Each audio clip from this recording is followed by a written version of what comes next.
नवीन वर्षाला स्किन केअरबद्दल ही चूक तुम्हाला महागात पडू शकते। नवीन वर्ष म्हणजे नवे संकल्प।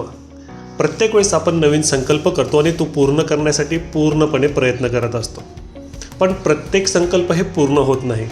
काही सुरुवातीचे काही आठवडे किंवा एक महिना आपण कंटिन्यू ठेवतो आणि त्यानंतर आपल्याला त्याचा विसर पडतो। त्वचेच्या बाबतीत देखील असंच होत असतं। यावर्षी देखील तुम्ही अनेक संकल्प केले असतील, त्यापैकी चेहरा म्हणजे स्किन चांगली असावी यासाठी देखील एक संकल्प तुमचा असू शकतो, किंबहुना असणारच आहे। आणि त्यासाठी तुम्ही काय काय पावलं उचलावी याची तुमची यादी देखील झालेली आहे। पण ते सगळं करण्यापूर्वी तुम्हाला 2 गोष्टींची काळजी घ्यायची आहे। सगळ्यात पहिले तुम्हाला तुमचा स्किन टाईप माहिती करून घ्यायचा आहे। स्किन टाईप जर तुम्हाला माहिती नसेल तर कोणतेही प्रोडक्ट वापरलं तर त्याने एकतर फायदा होणार नाही किंवा नुकसान होईल। या दोन्ही गोष्टी टाळण्यासाठी स्किन टाईप माहिती करून घ्या। आणि दुसरं, स्किन टाईप माहिती करून झाल्यानंतर कोणताही प्रोडक्ट जेव्हा तुम्ही निवडणार तेव्हा त्याला सरळ सरळ चेहऱ्यावर ॲप्लाय करू नका।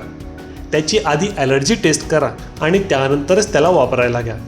म्हणजे ॲलर्जी टेस्ट केल्यानंतर जर तुम्हाला त्या गोष्टीची ॲलर्जी असली, इरिटेशन होऊ लागलं, तिथे पुरळ येऊ लागले, तर तो तुम्हाला प्रोडक्ट लगेच बंद करता येईल।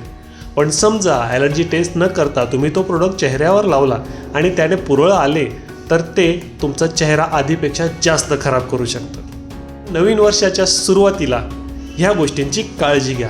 स्किन केअर रूटीन व्यवस्थित फॉलो करा, पण आधी या गोष्टी पडताळून घ्या। तुम्हा सर्वांना नवीन वर्षाच्या हार्दिक शुभेच्छा।